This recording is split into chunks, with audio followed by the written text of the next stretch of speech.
ఇక మిగిలింది 6 రోజులే. యెమెన్లో భారతీయ నర్స్కి మరణశిక్ష ఆగుతుందా? శిక్ష తప్పే మార్గముందా? ఒక్క ఛాన్స్ ఆశలు లేవా? ఎన్ని ప్రయత్నాలు చేసినా కష్టమేనా? కేరళ నర్స్ నిమిషప్రియ కేసేంటి? ఏం జరిగింది? యెమెన్లో భారతీయ నర్సుకు 16న మరణశిక్ష అమలు కాబోతోంది.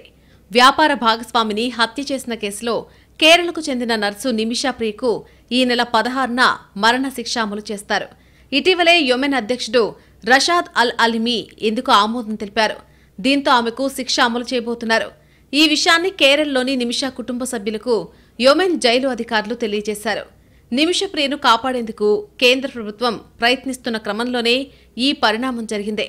కేరళలోని పాలక్కడ్ జిల్లా కొల్లెంగోడ్కు చెందిన నిమిషప్రియ తన వ్యాపార భాగస్వామి అయిన యెమెన్ పౌరుడిని 2017 జూలైలో హత్య చేసినట్టుగా నేర నిర్ధారణ అయింది. దీంతో ఆమెకు యెమెన్ కోర్టు 2020లో మరణశిక్ష విధించింది.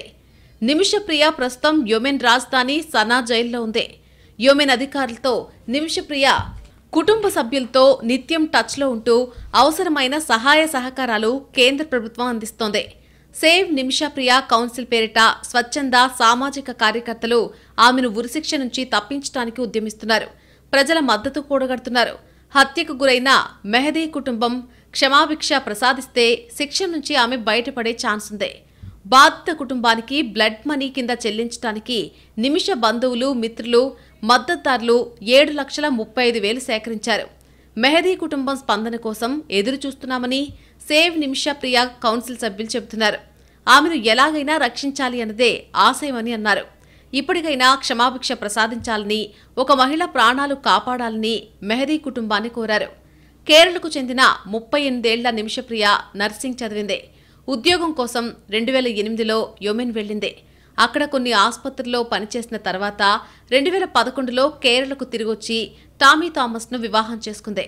ఆ తర్వాత ఆమె తన భర్తతో కలిసి యెమెన్ వెళ్లింది. వారికి ఒక కూతురుంది. నర్సుగా వస్తున్న జీతం సరిపోక జీవనం కష్టమైంది. దీంతో 2014లో టామీ థామస్ తన కూతుర్ని తీసుకుని కేరళకు వచ్చేశాడు. నిమిష యెమెన్లోనే పనిచేస్తూ ఉండిపోయింది. కొంత ఎక్స్పీరియన్స్ వచ్చాక సొంతంగా హాస్పిటల్ నిర్వహించాలన్న ఆలోచనతో 2014లో తలాల్ అబ్దో మెహదీ అనే యెమెన్ పౌరుడిని వ్యాపార భాగస్వామిగా చేర్చుకుంది. అనుకున్నట్టుగానే సొంత క్లినిక్ పెట్టింది. యెమెన్ చట్టాల ప్రకారం విదేశీయులు వ్యాపారం చేయాలంటే స్థానికులు అందులో తప్పనిసరిగా భాగస్వామిగా ఉండాలి. కొంతకాలం తర్వాత నిమిషప్రియ, మెహదీ మధ్య గొడవలు మొదలయ్యాయి. ఆమె కంప్లైంట్ మేరకు 2016లో మెహదీని పోలీసులు అరెస్ట్ చేశారు. జైలు నుంచి విడుదలైన తర్వాత ఆమెను అతను బెదిరించసాగాడు. పాస్పోర్ట్ సైతం లాగేసుకున్నాడు. చంపేస్తానని చాలాసార్లు హెచ్చరించాడు. కట్ చేస్తే 2017లో మెహదీ నీళ్ల ట్యాంక్లో శవమై కనిపించాడు. పాస్పోర్ట్ కోసం మెహదీకి మత్తుమందు ఇవ్వాలని నిమిష భావించింది. కానీ మత్తుమందు అధిక మోతాదు కారణంగా అతను చనిపోయాడు. విషపు ఇంజెక్షన్లిచ్చి మెహదీని హత్య చేసినట్టుగా నిమిషప్రియపై పోలీసులు అభియోగాలు మోపారు. అరెస్టు చేసి యెమెన్ రాజధాని సనా సిటీలోని సెంట్రల్ జైలుకు తరలించారు. 2018లో ట్రయల్ కోర్టు ఆమెను దోషిగా తేల్చింది. ఉరిశిక్ష ఖరారు చేసింది. సుప్రీం జ్యుడిషియల్ కౌన్సిల్ సైతం 2023 నవంబర్లో ట్రయల్ కోర్టు తీర్పును సమర్థించింది. హౌతీ తిరుగుబాటుదారులు ఆమెకు ఉరిశిక్ష అమలు చేసేందుకు ఈ ఏడాది జనవరిలో అనుమతి ఇచ్చారు. యెమెన్లో చట్టాలు చాలా కఠినంగా ఉంటాయి. తమ పౌరుడిని హత్య చేస్తే కోర్టులు మరణదండన విధిస్తాయి. శిక్ష తప్పే మార్గం ఉందా అనేది ఉత్కంఠ రేపుతోంది.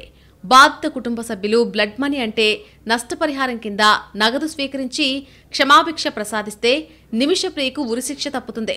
బ్లడ్ మనీ ఎంత అనేది బాధిత కుటుంబమే నిర్ణయించాల్సి ఉంటుంది. నిమిష తల్లి కేరళలో ఉంటుంది. పని మనిషిగా జీవనం సాగిస్తోంది. తన బిడ్డ ప్రాణాలు కాపాడుకునేందుకు ఆమె ఇప్పటికే తన ఇల్లు అమ్మేసింది. మెహదీ కుటుంబాన్ని ఒప్పించేందుకు నిమిషప్రియ మద్దతుదారులు ప్రయత్నిస్తున్నారు. ఆమెకు ఉరిశిక్ష తప్పించేలా భారత ప్రభుత్వం వెంటనే చొరవ తీసుకోవాలని కోరుతూ సిపిఎం ఎంపీ జాన్ బ్రిట్టస్ విదేశాంగ మంత్రి ఎస్ జైశంకర్కు లేఖ రాశారు. సనా సిటీ ప్రస్తుతం హౌతీ తిరుగుబాటుదారుల అధీనంలో ఉంది. వీరికి ఇరాన్ అండగా నిలుస్తోంది.